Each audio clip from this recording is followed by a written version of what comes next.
Hello दोस्तों, मैं हिमांशु पांडे आपका इस वीडियो में स्वागत करता हूं। दोस्तों, आज हम इस वीडियो में क्लास 11th मैथमेटिक्स का एक छोटा सा टॉपिक, जो कि बहुत छोटा सा टॉपिक है, उसको कवर करेंगे, जिसमें हम लोग देखेंगे कि फंक्शंस के टाइप कौन कौन से होते हैं। दोस्तों, हम ये जानते होंगे कि आप लोग फंक्शन के बारे में कुछ तो जान ही रहे होंगे। इस वीडियो बनाने का मेन मोटिव मेरा ये है कि इन सारे फंक्शंस को एक जगह लिखना और इनके ग्राफ किस तरीके से होते हैं, उस ग्राफ को देख करके पहचान लेना कि कौन सा फंक्शंस का एक ग्राफ बना हुआ है। जैसे मान लीजिए, आप ये जानते ही होंगे कि फंक्शन को हम लोग किस तरीके से डिनोट करते हैं। फंक्शंस को कुछ हम लोग इस तरीके से दिखाते हैं, एफ(x) करके। ठीक है। और यदि हम टाइप ऑफ फंक्शन की बात करें तो आपके सामने यहाँ पे 7 टाइप लिखा हुआ है। फर्स्ट आइडेंटिटी फंक्शन, सेकंड है कांस्टेंट फंक्शन, थर्ड है modulus function, polynomial function, rational function, signal function और ग्रेटेस्ट इंटीजर फंक्शन। इन सारे फंक्शंस को ही देख करके, इनके ग्राफ को देख करके हम कैसे पहचानेंगे कि किस टाइप्स के फंक्शन का ग्राफ है। बस आइडेंटिटी फंक्शन के यदि ग्राफ हम बनाएंगे, ठीक है, आइडेंटिटी फंक्शन का ग्राफ बनाएंगे तो ग्राफ कुछ इस तरीके से बनेगा। आप जानते हैं कि ग्राफ में दो एक्सिस होते हैं, एक x एक्सिस, एक आपका y एक्सिस। x का अपोजिट और y का भी अपोजिट एक्सिस होता है। यदि हम आइडेंटिटी फंक्शन का ग्राफ बनाए तो ग्राफ कुछ हमको इस तरीके से मिलता है, ओरिजिन से टच करते हो जाता है। यदि इस टाइप का ग्राफ कहीं भी दिखे आपको तो आप समझ जाइएगा कि वो आइडेंटिटी फंक्शन का ग्राफ है। सेम वैसे ही यदि हम कांस्टेंट फंक्शन की ग्राफ की बात कर लें तो कांस्टेंट फंक्शन के ग्राफ में एक y एक्सिस, एक आपका x एक्सिस। ठीक है, आपका ये x है, ये आपका y एक्सिस है, ये x का अपोजिट है, ये आपका y मतलब नेगेटिव वाला। यदि इसके कांस्टेंट फंक्शन का ग्राफ ड्रा करते हैं तो कुछ इस तरीके से बनता है। x एक्सिस के पैरेलल होता है। कैसा होता है? x एक्सिस के पैरेलल होता है कांस्टेंट फंक्शन का ग्राफ। अब कांस्टेंट फंक्शन कैसा होता है, उसकी वैल्यू किस तरीके से फाइंड करती है, ये हम लोग इस वीडियो में नहीं देखेंगे। हम इस वीडियो में बस ये देखने वाले हैं कि सब फंक्शन के ग्राफ किस तरीके से होते हैं।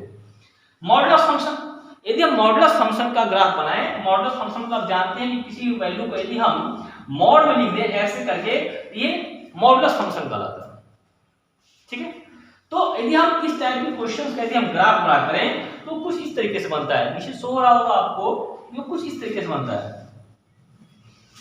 ये x एक्सिस, ये आपका y एक्सिस, इसका ग्राफ बनाए हम तो कुछ इस भी टाइप के ग्राफ को हम लोग पाते हैं। ठीक है, इस टाइप का ग्राफ आपका ये बनता है किसका? मॉडुलस फंक्शन का। सेम वैसे ही यदि पॉलिनोमियल फंक्शन है, मतलब कोई ऐसा क्वेश्चन है जो पॉलिनोमियल के रूप में दिया हुआ है, उसका ग्राफ जब ड्रा करेंगे हम लोग तो उसका ग्राफ कुछ इस तरीके से मिलता है। क्वेश्चंस कैसे हैं, ग्राफ कैसे ड्रा किया जाता है, उसको हम लोग समय समय को बताएंगे।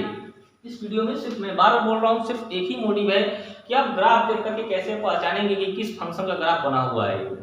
यदि पॉलिनोमियल फंक्शन उसका ग्राफ कुछ कर्व टाइप में होगा, कर्व टाइप में ऐसे बन सकता है, कर्व टाइप में इसका ग्राफ कुछ ऐसे बन सकता है। ठीक है, इसका ग्राफ कुछ ऐसे बन सकता है। तो कर्व टाइप में ग्राफ यदि बनता है, हम समझ जाइएगा कि किस फंक्शन का ग्राफ है आपका? पॉलिनोमियल फंक्शन का। रेशनल फंक्शन का यदि हम ग्राफ बनाते हैं तो रेशनल फंक्शन के ग्राफ में ये आपका x एक्सिस, ये आपका x एक्सिस है, ये आपका वर्टिकल y एक्सिस होता है। रेशनल फंक्शन के ग्राफ में क्या होता है, यदि हम रेशनल फंक्शन का ग्राफ बना रहे हैं तो ये कुछ ऐसा मिलता है और जस्ट इसका उल्टा यहां पे मिलता है। इस टाइप का ग्राफ जो कहलाता है, ये रेशनल फंक्शन का ग्राफ बनता है। नेक्स्ट है आपका सिग्नल फंक्शन। सिग्नल क्या है, कैसा काम करता है, वो अलग चीज है। सिर्फ आपको ये पहचानना है कि सिग्नल फंक्शन का ग्राफ किस तरीके से बनता है। तो सिग्नल फंक्शन का ग्राफ यदि हम बनाएं तो सिग्नल फंक्शन का ग्राफ कुछ इस तरीके से बनता है। ये आपका x एक्सिस हो गया, ऊपर आपका y एक्सिस हो गया। सिग्नल फंक्शन का ग्राफ कुछ इस तरीके से बनता है, ऐसा। ये पॉजिटिव वैल्यू, ये नेगेटिव वैल्यू, इस सिग्नल फंक्शन का ग्राफ आपका ऐसे बनता है। ठीक है। नेक्स्ट है आपका greatest integer function. Greatest integer function किस तरीके से काम करता है, क्या काम करता है, अलग चीज है, बट इसका ग्राफ किस तरीके से बनता है वो चीज आप यहां पर देख लें। यदि हम इसका ग्राफ ड्रा करते हैं x एक्सिस और y एक्सिस पे, ग्रेटेस्ट इंटीजर फंक्शन के यदि हम ग्राफ ड्रा करते हैं तो किस तरीके से बनेगा? ये आपका इसे बोलते हैं लैडर टाइप ग्राफ, इसे बोलते हैं कि सीढ़ी नुमा बनता है, सीढ़ी नुमा। ये आपका एक्स एक्सिस है, ये आपका वाई एक्सिस है। यदि हम इसका ग्राफ बनाते हैं तो उस ग्राफ में हमको क्या मिलता है, ध्यान दीजिए। यहां से ये फिर स्टार्टिंग पॉइंट यहां से कुछ इस तरीके से ग्राफ हमको बनता है। इस टाइप का ग्राफ आपका कैसा बनता है, आपका ग्रेटेस्ट इंटीजर फंक्शन का ग्राफ कुछ हमको ऐसा मिलता है।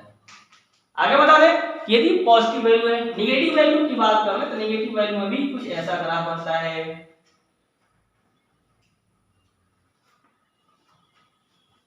ये किसका ग्राफ है, आपका ग्रेटेस्ट इंटीजर फंक्शन का है। तो आशा करते हैं दोस्तों कि एक छोटी सी वीडियो में आप लोग ये चीज समझ गए होंगे कि कौन सा ग्राफ किस फंक्शन का है। देख करके आप पहचान लेंगे कि कौन सा ग्राफ किस फंक्शन का है। इस छोटे से वीडियो को हमने बनाया, आशा करता हूँ आपको चीजें समझ में आई होंगी। जिस चीजें समझ में आई होंगी आपको इस पर बेस्ड डोमेन रेंज कैसे फाइंड करते हैं, किसी फंक्शन के ग्राफ को कैसे लें तो ये ग्राफ बनेगा, किस टाइप का फंक्शन है कि ये ग्राफ बनेगा, इस टाइप का वीडियो चाहिए तो आपको कमेंट भी कर सकते हैं।